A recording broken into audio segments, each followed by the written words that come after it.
Hello all, welcome back to Consciousness Rising book readings.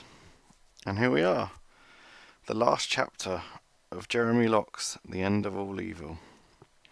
There is a appendix to this book, but I'm going to do it separately. It goes through words and what a culture's definition of the word and what the true meaning of the word is. But I'm going to do that separately. Okay, this is just going to be the book. Chapter 9, End of Evil. Voice is a principle of intelligence. Voice is the highest form of communication between beings of the highest intelligence. The passion and feeling that people are able to put behind their words can change lives and change worlds. The few who achieve a glimpse of the power of voice bring either insane destruction or awesome freedom. Every great and terrible culture brought into the world was brought by the principle of voice. Every rebellion and revolution that destroyed cultures and empires was brought by the power of voice. Men who understood the principle of voice have irrevocably altered our world. The principle of voice is found in every element of human communication. Writing and books are lesser forms of human voice. Every transfer of words contains the power to change lives. When accompanied by the passion of life, voice alone has the power to free worlds. The principle of voice explains why freedom is a function of population. As population increases, it is more difficult for people to maintain control over the speech of people.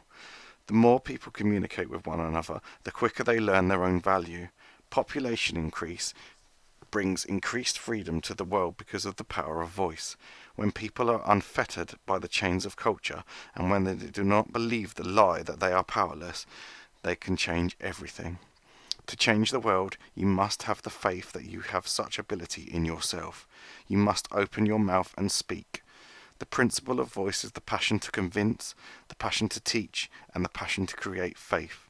It will strengthen you, and should you choose to use it, you will change lives. Future. The dreams that burn in the hearts of billions have been growing stronger through the millennia. Ages of destruction wrought by tyranny will not go unanswered. The children of this world are owed a liberty from slavery that can only be satisfied by the utter eradication of evil from the earth.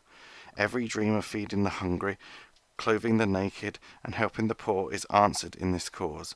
Human beings are able to answer every need and desire of our world by using the principles we learn all around us. When the obstacles of evil are removed from the lives of people, technology and prosperity advance on an exponential scale. With only limited degrees of freedom in a small percentage of the world, human beings have cured scores of diseases and discovered methods of feeding billions, all with comforts of modern life. All the comforts of modern life were made possible by people with the faith to succeed. Ask yourself what miracles may be accomplished when this small percentage becomes perfect freedom and is achieved for every one of the billions of people on earth. This is the infinite value of human beings. You are the key. The progress of liberty on our world is advanced by challenging culture and authority. Technology and the proof of the great American experiment are in our hands.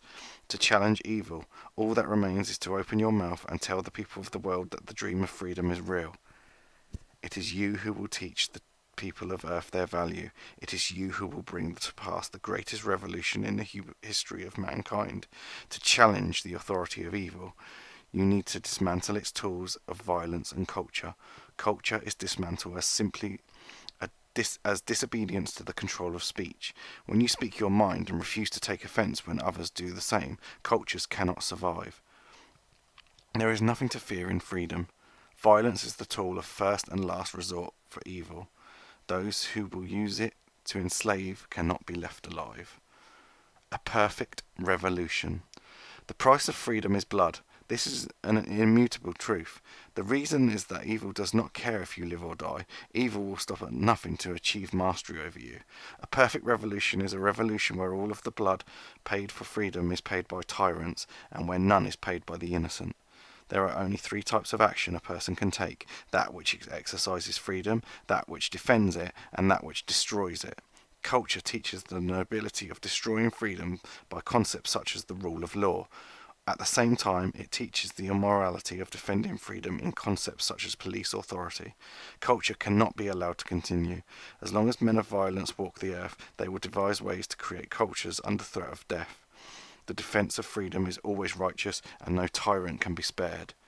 There is no proper role for tyranny in the lives of people. As soon as you yield to the forces of compulsion in the name of life, you have lost your life, for it belongs to those who control you. Life is liberty. Without liberty, your life belongs to another. Liberty is to be defended at all costs and at all times. Govern yourself, for this is the nature of an individual. You and you alone control your actions and your mind. This is right, proper and good. You have a responsibility to defend your liberty at all times. If you do not, it will be destroyed. To yield defence of your liberty to another is an absolute invitation to tyranny.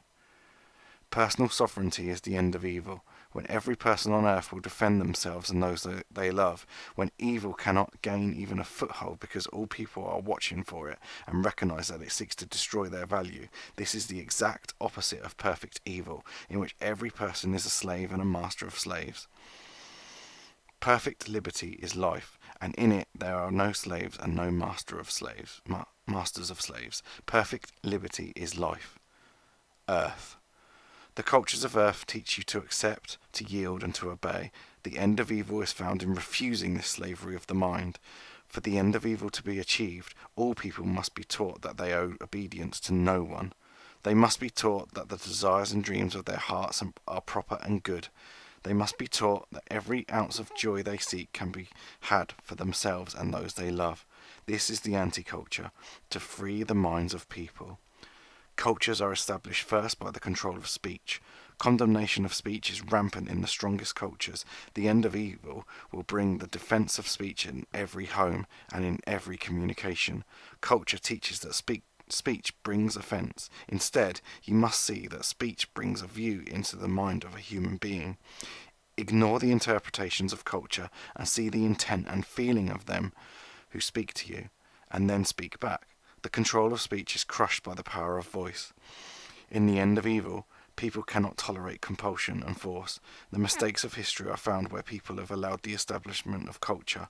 In every case, it was known that the establishment would destroy liberty. In the end of evil, tyranny will not be tolerated. You owe allegiance to no nation and to no law. You are a being of infinite worth and fully capable of escaping the bondage of evil. When you feel compelled not to speak, speak. When you are oppressed by law, circumvent it. When violence threatens you, crush it. Remember the lessons of technology. Technology is the fruit of freedom. Technology enables humanity at the expense of authority. Just one example of this is the extraction of economics from the control of nations.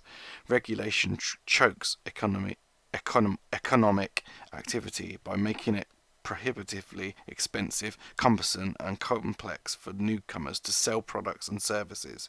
The answer is technology. Internet activities such as classified service listings will be merged with product auctions on an open and universal platform.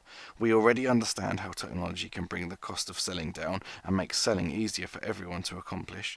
The lessons of evading extortion and control are, likewise, already learned. Global peer-to-peer networking ensures that no authority can switch off a server to dismantle economic activity.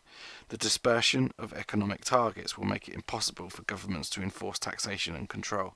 Making peer-to-peer nodes anonymous using powerful encryption technology will make it extremely difficult for authority to bring excessive violence upon individuals to force examples of obedience.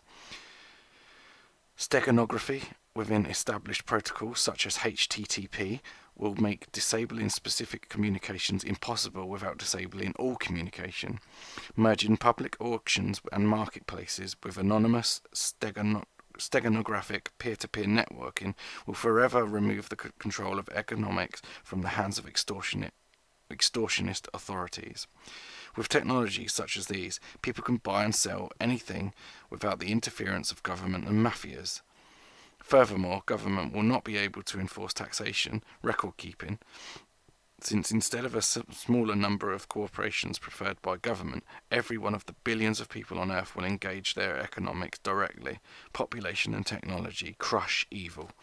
What other devices can be imagined to free people from the tyranny of communism, terrorism, socialism, democracy, violence, and culture. With a human mind, there is no limit to imagination and invention. When technology and innovation beat down authoritative control, the liberty released will spawn astronomical advances. 1 ounce of freedom may bring 1 ounce of technology. 2 ounces may bring 10. One free person may bring one idea of innovation. Two free people may bring 100. Total freedom for all people brings nothing less than infinite opportunity. The scale of the speed of human advancement can be seen in thousands of years of history, with modest gains in freedom and modest gains in technology. In the most recent few hundred years, technology has exploded. With each degree of freedom achieved, human knowledge builds exponentially. You have infinite value. With freedom, all things are possible. Technology, health, wealth, and knowledge are all facets of power. Each of these improve the lives of human beings. The fruits of liberty are everything good and bring peace, prosperity, and joy. You live after the era of wars, and the only remaining step in the pattern of liberty is to answer the question held in the minds of people around the world. The lies of millennia have not stopped the unquenchable thirst for freedom that grows within the hearts of every person on earth. They are poised and ready to take the freedom that is rightfully theirs. They need only hear that freedom is possible, that freedom is real. You are the key. To teach the people of earth the value that they have within themselves, you need only speak and tell them that every good thing is theirs to have. You need only tell them that the glory of liberty is real and that it belongs to them. The war is already won. Evil has already been crippled. Every human being on earth is ready to rise and let the chains that held them crumble to dust.